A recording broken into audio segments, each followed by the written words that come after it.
ठुलो श्री सुस्तानी व्रत कथा माघ महात्म्य कथावाचक समेत सबै श्रोताले चन्दन छेता फुल लिएर हात जोड्नु, वक्ताले प्रार्थना पढ्नु। यम ब्रह्मा वरुणेन्द्र रुद्र मरुत सन्तुवन्ते दिव्य इष्टवे वर्धे साङ्गापदक्रमोपनिषदे गर्यन्ति यम सामगा ध्यानवस्थित गतेन मनमा पश्यन्ति न योगिन यश्यन्तं विना विदुसुरचरागणादेवे तस्मै नमः। श्रीमच्चन्देनु चर्चितो जललप्पु शुक्लाम्बरा मल्लिका मललं कृतकुण्डला प्रविलसन्मुक्तवाली शोभिता सर्वज्ञान निदान पुस्तक धरा रुद्राक्ष माला धारा वाग्देवी वंदना मुब्जे बसतु मैत्रैलोक्य माता चिरीं मकुम करोति वाचलं पंगुं लग्यन्ते गिरिं यत्कृपात्तहं वन्दे परमानन्द माधवं। नमो भगवते तस्मै व्यासाय मिततेजसे यस्य प्रसादक्षयामि नारायण कथामिमां नारायणं नमस्कृत्यं नरं चैव नरोत्तमं देवी सरस्वतीं व्यासं ततो जय मुदिरायत। यो प्रार्थना सकेर पुष्पाञ्जली चढाई नमस्कार गर्नु अनि वाचकले कथा भन्न थाल्नु। श्रोताले एकचित्त भएर कथा सुन्नु।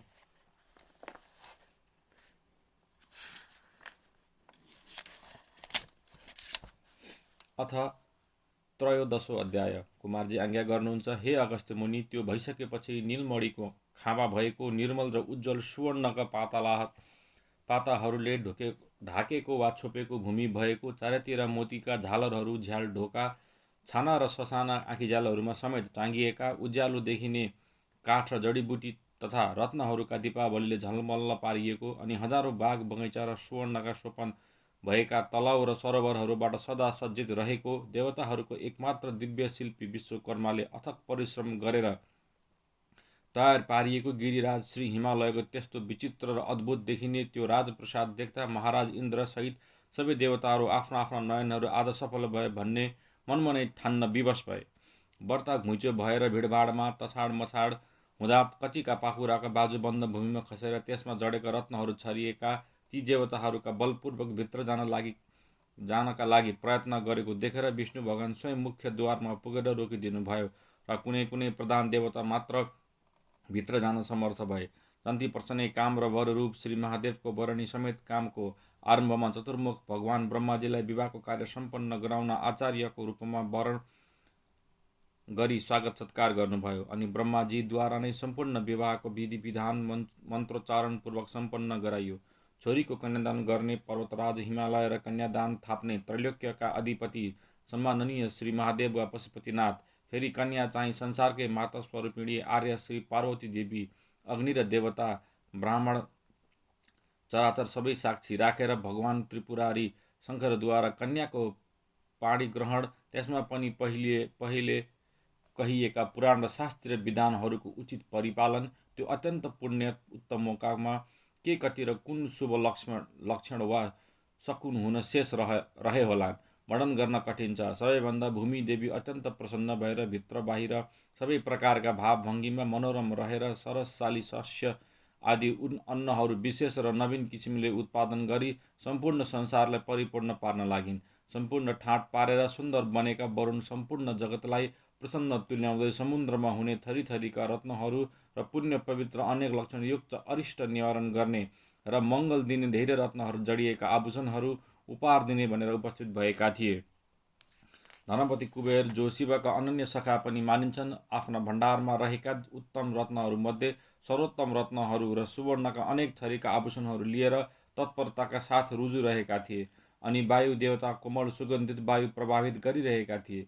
देवराज इन्द्र स्वयं आफू नै छाता बोक्ने छातेको रूपमा श्वेत रङ्गको पूर्ण चन्द्रमाको बाटुलो मण्डल जस्तो सुवर्णको डाँठ र रत्नादिले विभूषित भएको छाता ओढाएर निकै ठाडले प्रसन्न मुद्रामा उभिरहेका थिए। गन्धर्वहरूको मनमुग्ध पार्ने गान र अप्सराहरूको सुरतालयुक्त नाच, किन्नरगणका तिखो र लामो स्वर तथा वाद्य वादन आदिले सम्पूर्ण हिमालय प्रदेश नै रमाइलो भएको थियो। त्यसैमा प्रसन्न भएका सबै ऋतुहरू आफ्ना आफ्ना समस्त सम्पदाहरू साथमा लिएर दिव्य स्वरूप धारण गरी जन्तीको शोभा बढाउन आइरहेका छन् भने शिवशक्तिको शुभ विवाहको उत्सवको अनेक प्राकृतिक सुन्दरताले गर्दा कसैको चित्त प्रसन्न भएको थिएन, अर्थात् सारा संसार नै प्रफुल्लित भएको थियो। तिनै लोक आनन्द विभोर भइरहेको थियो। पशुपतिनाथका गणहरूको झन् के वर्णन गर्ने, सबै प्रसन्न भएर जे इच्छा लाग्यो खाइरहेका छन्, हाँसी हाँसी गाना गाइरहेका छन्, नाच्ने नाच्दैछन् र वाद्ययन्त्र बजाउन जान्ने बजाइरहेका छन्। कोही यता आइरहेका छन् भने कोही उता गइरहेका छन्। ठुलो ताण्डव नृत्य चले झैँ भइरहेको थियो। समस्त हिमालय पर्वत नै नाचिरहेको जस्तो भान पर्दथ्यो। उता विश्वम्भर शिवजी सावधानीपूर्वक जागरुक रही आफ्नो वैवाहिक कार्यहरू विधि विधानले ब्रह्माजीको आज्ञाअनुसार सम्पन्न पारी पर्वतराज हिमालयको सम्मानपूर्वक अर्पण गरिएको स्वागत सत्कार खानपान स्वीकार गरी अनेक देवताहरूका विनोद वार्ता ठट्टाको आनन्द लिँदै गन्धर्व किन्नर तुम्बरू र अप्सराहरूको नाचगान तथा सम्पूर्ण देवता ऋषिमुनि तपस्वीहरूको स्तुति प्रार्थना सुन्दै त्यो रात हिमालयकै राजा प्रसादमा सुखपूर्वक बिताउनु भयो। त्यसपछि गिरिराज हिमालयकी छिमेकी नारीहरू र अनेक देवाङ्गनाहरू शिवशक्ति जो नयाँ बरबदको रूपमा त्यहाँ उपस्थित हुनुहुन्थ्यो ती दुवै शिव र शक्तिको दर्शन गर्न आइपुगे। अनि हिमालय र मेनका महादेव र पार्वतीजी सबैको सल्लाहले पार्वती र महादेव विराजमान भएको भव्य खोपीमा जाँदा भए। त्यहाँ तिनै लोकलाई मोहित पार्ने उत्तम रूपमा विराजमान हुनुभएका विश्वनाथको र संसारकै सुख सौभाग्यकी स्वामिनी पार्वतीजीको दर्शन गरे। त्यहाँ उपस्थित अन्य 16 संसारमा प्रसिद्ध सती शिरोमणि देवीहरूको पनि दर्शन प्राप्त गरे। तिनमा लक्ष्मी, सरस्वती, गङ्गा, सावित्री, अदिति, रति, इन्द्राणी, अरुन्धती, लोपामुद्रा, तुलसी, अहिल्या, स्वाहा, वसुन्धरा, रोहिणी, शतरूपा र संज्ञा यति मुख्य हुनुहुन्थ्यो।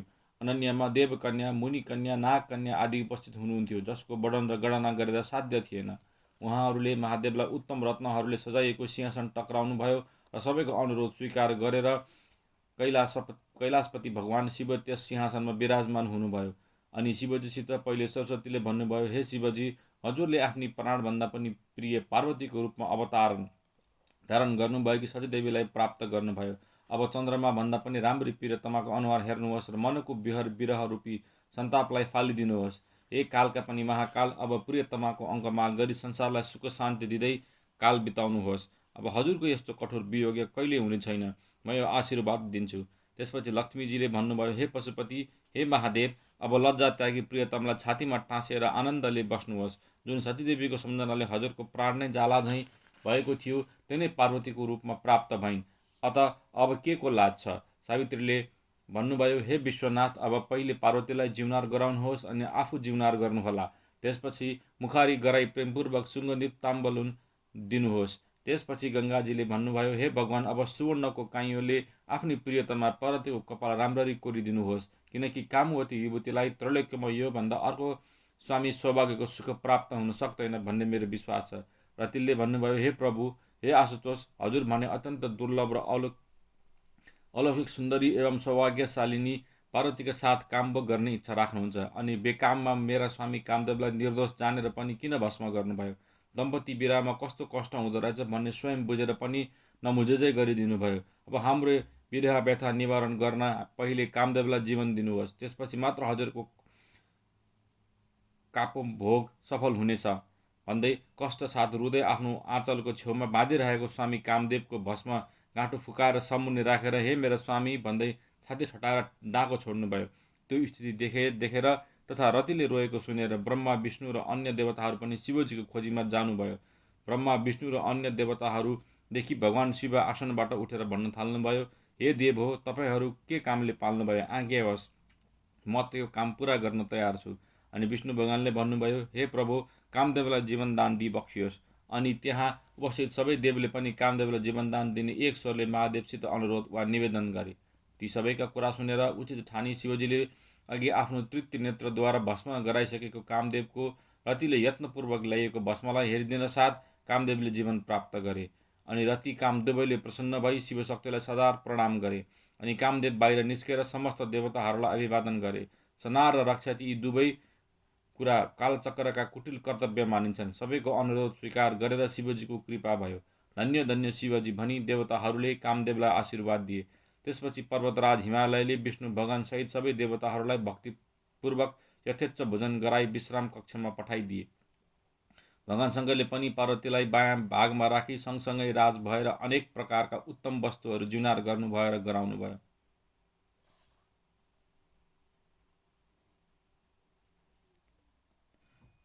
त्यही मौकामा अदितिले भन्नुभयो, हे इन्द्राणी, भगवान शिव र भगवती पार्वतीलाई मुखारी गर्न जल टक्राउ। अनि टक्राउँदै इन्द्राणीले भन्नुभयो, हे भगवान, जसको निर्जीव शरीर छातीमा टाँसी काँधामा बोकेर विकल्प गर्दै सारा संसार भ्रमण गर्नुभयो, अब समयले उनी सतीलाई पार्वतीको रूपमा पाउनुभयो। अब प्रसन्न रही दैवी सम्पदाको वृद्धिमा बारबार ध्यान राख्नुहोला। अनि अरुन्धतीले भन्नुभयो, हे शिव, हजुरकी सासू मेनकाजी हजुरलाई छोरी दिनु मान्नुभएको थिएन। उनलाई धेरै प्रकारले सम्झाइ बुझाइदिन तयार पारिएको। अत माया प्रीतिमा लोभ नगर्नुहोला। अहिल्याले भनिन्, हे शिवजी, हजुर योगी वैरागी जगल्टे फुस्रो धुस्रो भएर रहने मात्र भएको भए यो वैवाहिक काम सम्पन्न गराउन कति कठिन पर्ने थियो भन्न सकिन्न। हजुरलाई केवल भोलेनाथ भनेको त निकै बाठो हुनुहुँदो रहेछ। मेनकाले हजुरलाई हेर्न जाँदा र भर्खरको 16 वर्ष युवक बनेर मेनकालाई छलिदिनु भएको होइन? तुलसीले भन्नुभयो, हे प्रभु, पहिले त सतीको विरहको झोकमा कामदेवलाई भस्म पारिदिनु भयो। पछि चाहिँ एउटी श्रीमती नभएको घर नै नहुने रहेछ भन्ने ज्ञान भएर कन्या माग्न वशिष्ठ आदि सप्तऋषिहरूलाई पठाउनु भयो, हो कि होइन? अनि स्वाहादेवीले भन्नुभयो, हे भगवान्, हजुर कतिको कडा हुनुहुन्छ। विवाहमा त स्वास्नी मानिसहरू निकै चुरीफुरी देखाउँछन्। रोहिणीले भन्नुभयो, हे योगीश्वर, अब योग त्यागेर कामशास्त्रको रहस्यका ज्ञाता भएर कामसागरको पारी पुर्याउने प्रयत्न गर्नुहोला। वसुन्धरा भन्नु के हुन्छ, हे शिव, भोगमा गडिएको भोगी व्यक्ति भोगव्यस्त नपाएसम्म अत्यन्त आतुरता देखाउँछ। हे शम्भो, जसो गर्नाले रमणीजनको मानसिक सन्तुष्टि हुन्छ त्यो काम गर्न नबिर्सनुहोला। संज्ञादेवीले भन्नुभयो, हे देव, हे सर्व, हजुर सर्वज्ञ हुनुहुन्छ, अत कामतुर नारीजनको मनको भाव स्वयं जान्नुहुन्छ।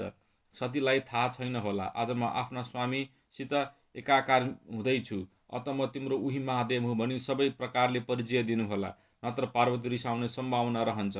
सतरूपले भन्नुभयो, मेरा दिदी बहिनीसित मान्य मातृ समान देवी हो। अब कुरा मात्र गरिरहने होइन, पार्वतीजीका साथै विश्वनाथ महादेवलाई पनि भित्री खोपीमा लैजानु पर्यो। रत्नका बत्तीहरू बालेर उत्तम बिछाउन लगाइदिनुहोस्। पान मसला पनि राखिदिनु आवश्यक छ। यस किसिमले शिवजीको विवाहमा उपस्थित भएका सबै सुविज्ञ नारीहरूले महादेवसित ठट्टा गरेर जिस्काउँदा निर्विकार योगीश्वर विश्वम्भरनाथले आज्ञा भयो, हे देवी हो, तपाईँहरू संसारमा सम्माननीय माता समान हुनुहुन्छ। पुत्रवत भएको ममाथि यस्ता चपलतापूर्ण उक्ति प्रतियुक्तहरूको प्रयोग गर्न उचित होइन कि? महादेवजीको यस्तो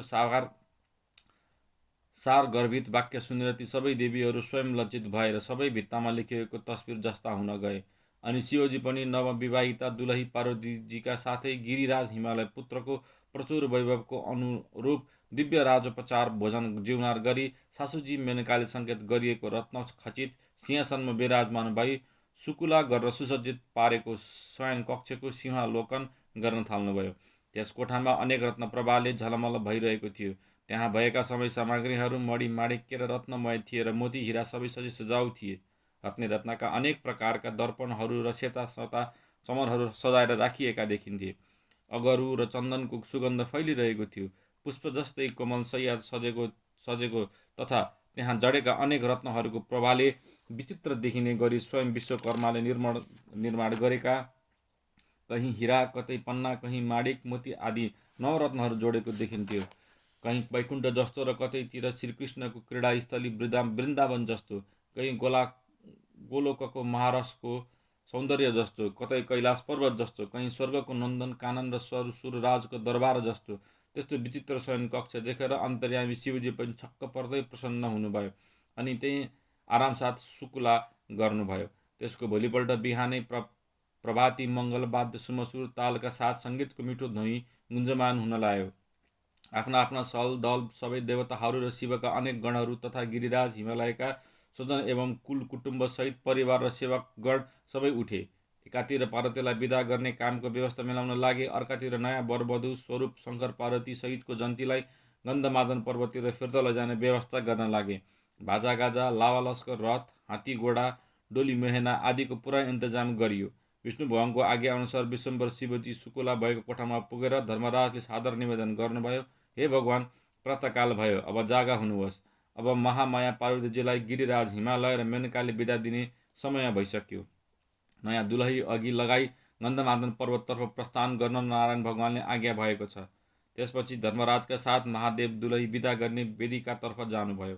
त्यहाँ उपस्थित हिमालय तर्फका सबै इष्टमित्रका साथ परिचयको आदान प्रदान र दर्शन भेटको कार्यक्रम पूर्ण गर्नुभएपछि गिरिराजकी महारानी पार्वतीजीका माता शिवजीकी सम्मान्या सासूज्यू मेनकाजीका अगाडि गई बिदाई दर्शन गर्नुभयो। अब छोरी पार्वतीलाई घर पठाउनु छ। त्यही साथमा स्वयं धर्मराज पनि उपस्थित हुनुहुन्छ। त्यसै मौकामा महारानी मेनकाको धैर्यको बाँध टुट्यो। उनी घुक्क घुक्क रुँदै दया निधान भगवान शिवजीसित बिन्ती गर्न लाग्नुभयो, हे दयालु भगवान, कृपा गरेर मेरो हृदयको टुक्रा समान छोरीलाई स्नेह र प्रेमपूर्वक पालन पोषण गर्नुहोला। हजुर स्वयं आशुतोष हुनुहुन्छ।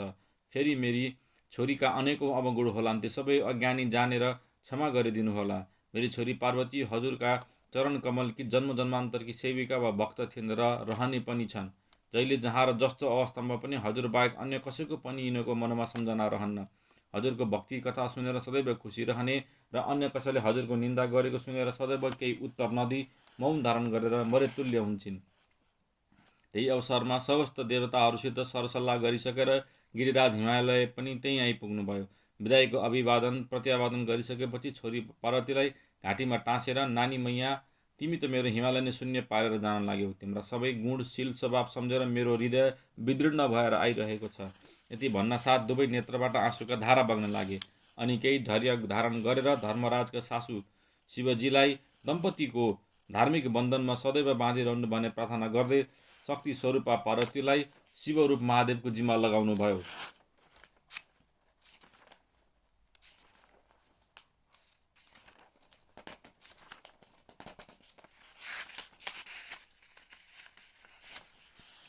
अनि शिविकामा चढाएर अलि पर पुगेपछि श्री महादेवका साथमा विशाल साँडेमाथि विराजमान गराई प्रस्थानको मङ्गल ध्वनिका साथ अभिवादन प्रत्यावादन गराई विदाईको वेदीमा फर्केर सबै पर्वत छोरा समेत रुन थाले। आफ्नी माता मेनकालाई अङ्कमाल गरेर पार्वती रुन लाग्दा त्यहाँ उपस्थित सम्पूर्ण नरनारीहरू, पत्नीसहित मुनिजनहरू पनि खप्न नसकेर रुन लागे।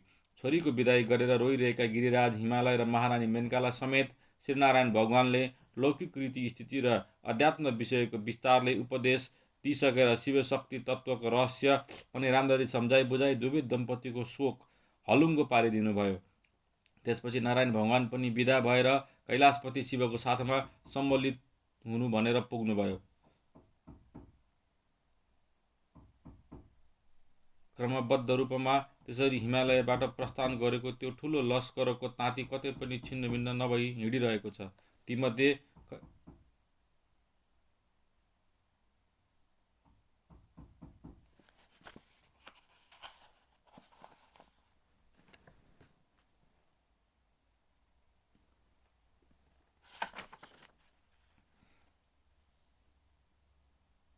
क्रमबद्ध रूपमा त्यसरी हिमालयबाट प्रस्थान गरेको त्यो ठुलो लस्करको ताँती कतै पनि छिन्नभिन्न नभई हिँडिरहेको छ। तीमध्ये कति गन्धमान पर्वतमा पुगिसके, कति बीच बाटोमा हिँडिरहेका छन् र अनेक व्यक्तिका अझ हिमालयबाट प्रस्थान गरिरहेका छन्।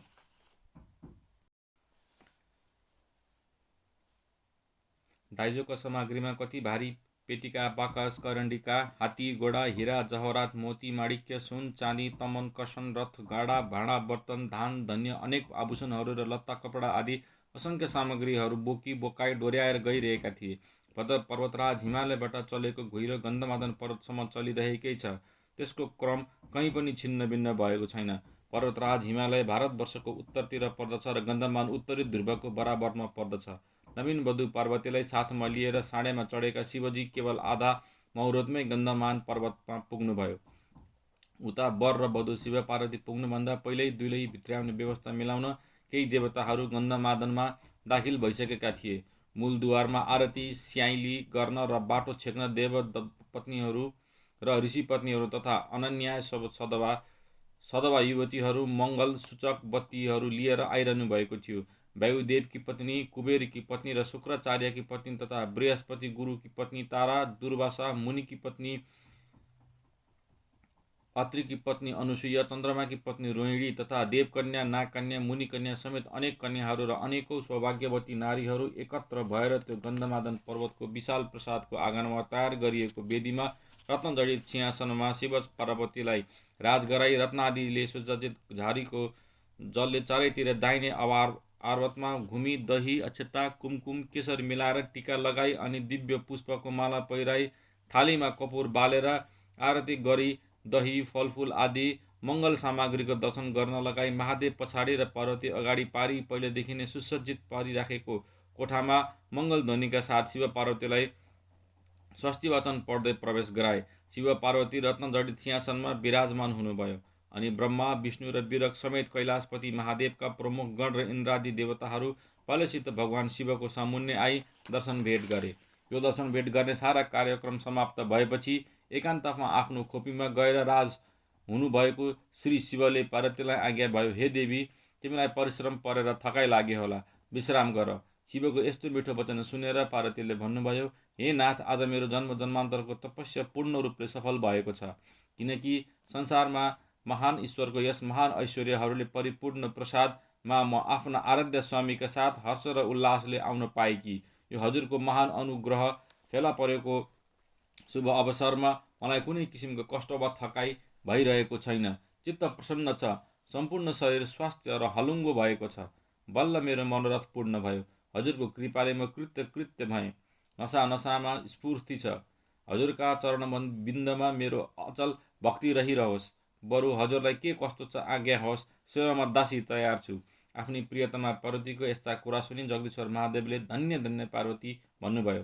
त्यति भएपछि दयालु शिवजीले पार्वतीको हात समाई आफ्ना भवनको सबै चोटा कोठा मान्छा भण्डार ढुकुटी सारा देखाउनु भयो र ती सबै वस्तुको पुरा अधिकार अब तिम्रै हातमा आयो भन्ने कुरा पनि जनाउनु भयो। अनि एउटा अर्को कोठा खोल्न लगाएर देखाउँदै आज्ञा भयो, हे हिमालय सुत पार्वती, तिमीलाई सम्झना छ कि छैन? तिमी मैले जानुहुन्न नजाउँ भन्दा पनि नमानी आफ्ना पिता दक्ष प्रजापतिको यज्ञशालामा गएकी थियौ। अब तिमी हिमालय पुत्री भएर जन्मिन आयौ। तिमी अघि दक्ष प्रजापतिकी जेठी कन्या सती देवी थियौ। तिमी स्वयं पूर्व जन्मको स्मरण राख्न समर्थ छौ। तापनि सम्झना छ भने मलाई भन। शिवजीका यस्ता वचन सुनेर मुसुक्क हाँसी पार्वतीजीले भन्नुभयो, हे स्वामी, मलाई पुरा सम्झना छ, तर अब पुरानो घाउको खटालाई नकोट्याए नै उत्तम होला भन्ने ठान्दछु। यति भनेर महादेवलाई मौन तुल्याइन्। फेरि शिवजीले भन्नुभयो, हे प्रिय, नारायण सने सहित अनेक मान्य अतिथिहरू उपस्थित हुनुहुन्छ। धनका स्वामी कुबेर आदि मेरा आदरणीय सखाहरू यहीँ हुनुहुन्छ। मेरा सहयोगी इन्द्रादि देवता देवी पूज्य ऋषि महर्षि तथा आश्रित विरक्त आदि सबैलाई एउटा प्रतिभोज गराउनु पर्ने आवश्यक काम छ। प्रबन्ध मिलाउनु पर्ला। यस्तो आफ्नो स्वामी महादेवको वचन सुनेर स्वामीको इच्छा पूर्ण गराउनु मेरो पवित्र कर्तव्य हो भन्ने ठान्नुभयो। फेरि जगदम्बा पार्वतीका निम्ति यो काम कुनै कठिन थिएन। महादेव तीन लोकका ईश्वर हुन् भने स्वयं पार्वती पनि अन्नपूर्णा थिइन्। उनलाई केही कुराको न्यूनता वा कमी थियो र? भगवान सदाशिवले मनमनै कल्पना गर्नुभएको भन्दा धेरै उत्तम व्यवस्था मिलाई सबैलाई इच्छित भोजन गराउनु भयो। अनि समस्त इन्द्रादि देवताहरू अन्नपूर्ण स्वरूपिणी हिमालय सुत पार्वतीका बाहुलीको कालको प्रशंसा गर्दै भोजन गरेर भने मङ्गलको आशीर्वाद दिई महादेवजीसित बिदा मागेर प्रत्येक शिवलाई आलिङ्गन गरी आफ्ना आफ्ना लोकमा जाँदा भए। वीरक आदि महादेवका प्रमुख गणहरू पनि आफ्ना स्वामी शिवका महलको उत्तम प्रबन्ध र व्यवस्था देखेर अत्यन्त प्रसन्न भई आफ्ना आफ्ना सेवाको काममा लागे। शिव पार्वती पनि आफ्ना पुराना सबै कष्ट बिर्सेर आनन्दपूर्वक रहन लागे। त्यसको केही दिनपछि हिमालय र उनकी पत्नी मेनुकाले पुत्र मैनाकलाई डाकेर भने, बाबु मैनाक, पार्वतीलाई बिदा गरेर पठाएको निकै दिन बितिसक्यो। आराम विराम अथवा सन्चो बिसन्चो के कस्तो छ केही जान्न पाइएको छैन। अब तिमी गएर छोरी पार्वती र ज्वाइँ महादेवलाई पनि साथैमा लिएर आऊ। मातापिताको आज्ञा अनुसार मैनाक गन्धमादन पर्वतमा पुगे। मैनाकलाई देख्न साथ पार्वतीजी अत्यन्त प्रसन्न भइन् र मातापिताको कुशल क्षमाको प्रश्न गर्दै मैनाकलाई लिएर भगवान शिवका समक्ष पुगिन्। प्रणाम र आशीर्वाद भइसकेपछि माता र पिताले ज्वाइँ छोरी दुवैलाई लिएर आउनु भन्ने आज्ञा भएको हुनाले म उपस्थित भएको हुँ, मैनाकले निवेदन गरे। हिमालय र मेनकाको स्नेहपूर्ण निमन्त्रण पाउँदा भगवान शिवजी आफ्नो प्रियतमा पार्वतीलाई समेत साथ लिई प्रथम गणहरूको सारा लस्कर अघि पछि लगाई पर्वतराज हिमालयको भव्य प्रसादतर्फ आउनुभयो। पुत्री पार्वती सहित भगवान शिव पाल्नु भएको समाचार हिमालय पर्वत परि सर्वत्र फैलियो। त्यहाँका छरछिमेकी, केटाकेटी, ठिटाठिटी, युवक युवती, बुढाबुढीहरू सम्पूर्ण जम्मा भए। 2 छोरी र 1 बुहारी साथमा लिएर छोरी ज्वाइँको स्वागततर्फ मेनका स्वयं दगुर्नु भयो। अनि ए मेनका, एकैछिन पर्ख, म पनि आउँदछु भन्दै पर्वतराज हिमालय पनि दगुरे। पार्वती रथबाट र शिवजी आफ्नो वाहन साँडेबाट तल वर्लनु भयो। त्यही स्वागतका लागि आइसक्नु भएको माता मेनका र हिमालयको शिव पार्वती दुवैले अभिवादन गर्नुभयो। छोरीलाई आमाले र ज्वाइँलाई ससुराले स्नेहपूर्वक अङ्कमाल गरे। दुवैजना मेनका र गिरिराज हिमालय मरिसकेको व्यक्ति जीवित भएझै उपहार हर्षले गदगद भए। अनि पाखुरामा समातेर आमा, छोरी र ज्वाइँ ससुरा मिठो बडीमा कुशल समाचार भन्दै र सुन्दै मन्द गतिले हिँडेर महलमा गए। मैनाक पर्वतले वीरक सहित समस्त प्रथम गणहरूलाई सैनिक शिविरमा लगेर राम्ररी विश्राम गराए। उता महलभित्र छोरी ज्वाइँको आदर सम्मान मेनका र हिमालयले रत्नको सिंहासनमा बसालेर मधुपर्वक र अन्य सामग्रीद्वारा गरे। बाहिर गणहरूको सम्मान चाहिँ हिमालयको आज्ञाअनुसार मैनाकले सम्पन्न गराए। अनि पार्वती र महादेवका निम्ति अति रमणीय सरोवरको उपत्यका र कैलाश पर्वतमा एक विशाल प्रसाद तयार गर्न लगाई। निरन्तर उत्तम उपचारद्वारा पूजा गराई आफ्ना सम्पूर्ण गण समेत विश्वम्भर सदाशिवलाई त्यही हिमालयको रमणीय र विशाल प्रदेशमा सुखपूर्वक आनन्दले विराजमान हुन छोरी र ज्वाइँलाई गिरिराज हिमालयले स्वीकार गराए। त्यसैले हिमालय पर्वतको नजिक रहने नेपाली र समस्त पर्वतीय व्यक्तिहरूप्रति पार्वती सहित शङ्कर भगवानको निकै अनुकम्पा रहिरहन्छ। गिरिराज हिमालयप्रति त्यहाँका निवासी जनताहरू पनि सदैव कृतज्ञ रहनेछन्। अब विश्वकर्माले विशेष शिल्पकारले निर्माण गरेको त्यो भव्य कैलाश भवनमा राज भएपछि पार्वती र भगवान शिव त्यहाँका सुन्दर वन बगैँचा, गिरी, कन्दरा, नदी, सरोवर आदिमा सानन्द विहार गर्न लाग्नुभयो। कामदेवकी पत्नी पनि आफ्ना पतिलाई जीवित पाएर स्वयं पनि विहार गर्ने तथा शिव पार्वतीको विहारमा श्रृङ्गार रसको उद्दीपन गराउँदै सेवा गर्न बारम्बार आउने गर्न लागिन्। त्यही क्रममा एक दिन पार्वतीजीलाई पुत्रको रहर वा इच्छा लागेर आफ्ना साथी सङ्गिनीहरूसित खेल्दा बालकालमा पुतली खेले जस्तै गरी खेल्न लाग्नुभयो। अनि अङ्गमा अङ्गराग घसी घसी स्नान गर्दा शरीरबाट मैलको केही अंश हात आयो। अनि त्यसको पनि पुतली तयार पार्न लाग्दा हात्तीको अनुहार र मानिसको शरीर भएको एक पुतली तयार भयो। त्यस पुतलीलाई अमृतको धारा बग्ने गङ्गाजीको जलमा डुबाइदिनु भएको त त्यहाँको अमृतमय गङ्गाजलको प्रभावले तत्काल एक विशाल शरीरको व्यक्ति भएर ठिङ्ग उभियो। अनि त्यसलाई गङ्गाजीले र पार्वतीजीले पनि छोरा भनेर सम्बोधन गर्नुभयो। दुईटी आमाको पुत्र हुनाले ती दौमातुर कहिए। अनि त्यही स्थानमा ब्रह्माजी पनि आइपुग्नु भयो। अनि गङ्गा, पार्वती र महादेव सबैसित प्रार्थना गरेर ती गजमुख कुमारलाई भगवान शिवको गणिपति तुल्याउनु भयो। पुनः पार्वती आफ्नो पुतलीको खेलमा व्यस्त रहनुभयो। त्यही खेलमा पुत्र बनाउँदा एउटा राम्रो अशोकको वृक्ष बनाउनु भयो। त्यस वृक्षको पनि जात, कर्म, अन्न प्राशन, व्रतबन्ध आदि गरिदिनु भयो। अनि बढाएर पालन पोषण पनि गर्नुभयो। त्यो कुरा थाहा पाएर गुरु बृहस्पति सहित अनेक विद्वान ऋषि महर्षिहरू आई पार्वतीसित भने, हे भवानीजी, हजुरले सम्पूर्ण विश्वको कल्याण गर्न अवतार धारण गर्नुभएको। पुत्र नभए यो संसार राम्रो हुँदैन।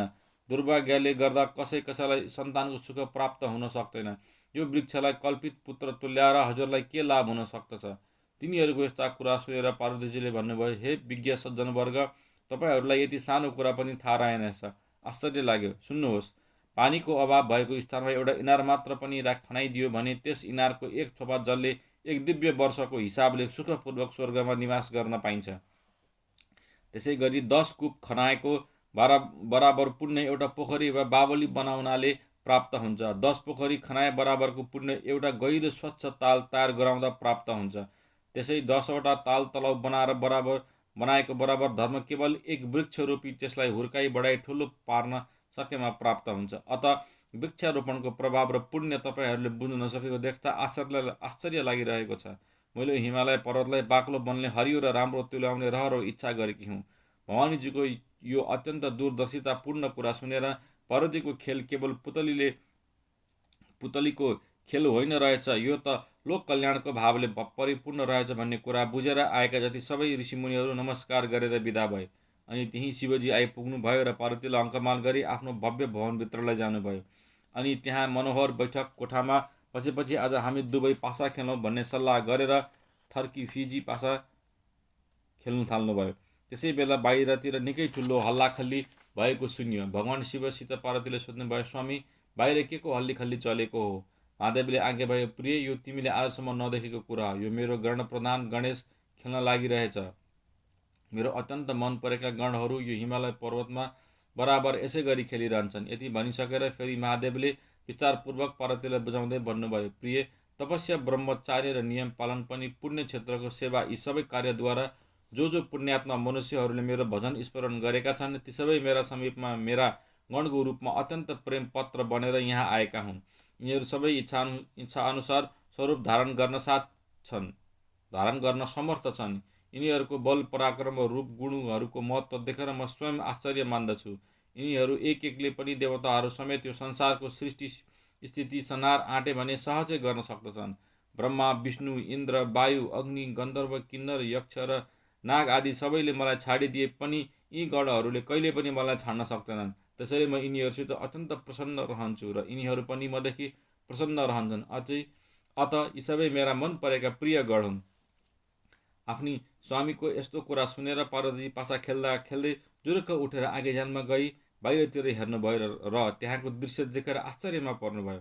त्यहाँ कोही अत्यन्तै खियौटो दुब्ला, कुनै वृक्ष झै अग्ला, कोही पुड्का, कोही भुडे मोटो, कोही हात्तीको सुँड जस्तो, कोही बाघको अनुहार जस्तो, कोही भेडाको आकार जस्तो, कुनै छागमुखे, कोही पक्षी जस्तै मुख भएको, कुनै मृगमुखे, कोही अश्वमुखे, कुनै गाईको कान जस्तो रूप भएको, हात्ती काने, कुनै अनेक खुट्टा भएको, केही धेरै हात भएका, कुनै कैले, कुनै मुखबाट अग्निको ज्वाला निकाल्ने, अत्यन्तै देख्दा डरलाग्दा, कुनै शान्त, कोही राम्रो, कुनै हँसिलो अनुहार भएको, केही घोरमुखे, कुनै गहना वस्त्रले सुसज्जित, कोही नाङ्गा, कुनै बाङ्गा, कोही कुप्रा डेरा आँखा भएका, कुनै रेशमी वस्त्रले ढाकिएका, कोही काम्ला, छाला, राडी, पाखी शरीरमा बेरेका, कुनै हार रत्न र सुन चाँदीले शोभामयन देखिएका छन् भने कोही सर्प, प्वाँख, हाड, खोर, खपरका माला, मैखाला आदिले हेर्दै डरलाग्दा देखिन्छन्। कसैको हातमा खड्ग छ र कसैको हातमा शूल त्रिशूल छ भने कसैको हातमा धनुर्बाण आदि शास्त्र छन्। कुनै बाजा बजाइरहेका छन् भने कोही गीत गाइरहेका छन् र कोही बेतालको नाच नाचिरहेका छन्। त्यसपछि पार्वतीले फेरि सोध्नुभयो, स्वामी, हजुरका यस्ता गण प्रभुहरूको सङ्ख्या कति होला? शिवजीले हाँसेर भन्नुभयो, यिनीहरूको गणना असङ्ख्य छ, गनेर साध्य छैन। अनि पार्वतीले फेरि सोध्नुभयो, स्वामी, त्यो सबभन्दा अगाडि मृग छाला ओढेर उफ्रेको, कम्बरमा सेतो मुजको कन्दनी कसेको, बायाँ हातमा सुलिएको, रातो अनुहार भएको, मृग जस्तो दाँत भएको, कमल पुष्पको माला लगाएको, स्वच्छ अनुहार भएको, ढुङ्गाको झ्याली बजाउने कुन गणनायक हो? शिवजीले उत्तर दिनुभयो, प्रिय, त्यो मेरो अत्यन्त मन परेको वीरक हो। यसका गुणहरू अनेक छन्, यो सबभन्दा प्रमुख गणनायक हो। पार्वतीले केही लाज मानिसै गरेर फेरि भन्नुभयो, हे स्वामी, मलाई पनि हजुरको मन परेको वीरक जस्तै एउटा पुत्र पाउने रहर लागिरहेछ। महादेवले तत्काल उत्तर लिनुभयो, हे प्रिय, तिमी वीरकलाई नै छोरो मान, भइहाल्छ। तिमी जस्ती दयालु माता पाए त्यो पनि आफूलाई कृत्य ठान्नेछ। यति भनेर वीरकलाई डाक्न पठाउनु भयो। पार्वतीकी सखी विजया गएर वीरकलाई भनिन्, वीरक, छिटो माथि हिँड, कति थुकछुक गरिरहेको। महादेव रिसानी भएको छ। महामाया पार्वतीबाट के कस्तो हुकुम हुन्छ मलाई केही थाहा छैन। विजयका कुरा सुन्नसाथ हातमा लिएको ढुङ्गाको बाजा भूमिमा फालेर मुखको धुलो मैलो पुछ्दै विजयाको पछि लागेर वीरक माथि गए। नजिक आएको वीरकलाई पार्वतीले भन्नुभयो, आऊ वीरक, आजदेखि तिमी मेरा छोरा भयो, मलाई शङ्कर भगवानले दिनुभएको। यति भनेर पाखुरामा समातेर तानी काखमा राखेर गाला मुसारी दिनुभयो। शिरमा सुँगेर अनेक प्रकारले सिँगारी दिनुभयो। अनि खानपिन दिई खेल्न पठाउँदा भन्नुभयो, बाबु वीरक, राम्ररी खेल्नु, पाखा पखेर भिरमा नजानु, अग्लो होचो, भुङ्गाल, बाघ भालु, साँप बिच्छी बाँसहरू भएको स्थानमा नजानु, खोला नाला नदी पोखरी तथा मैलो हिलो फोहोर भएको स्थानमा जानु हुँदैन, हिमाली झरना प्राप्त छाङ्गा छर र गङ्गाजीमा नपस्नु इत्यादि शिक्षा दिएर पठाउनु भयो। वीरक दगुर्दै खेल्न गए। खेल्दा खेल्दै साँझ परेर रात छिप्पिँदै अन्धकार बढेर गयो। इति श्री स्कन्द पुराणे केदारखण्डे माघ अगस्त्य कुमार अगस्त्य संवादे श्रीस्वस्थानी परमेश्वराय व्रत कथायां शिव पार्वती विवाह वर्णनम 13 अध्याय।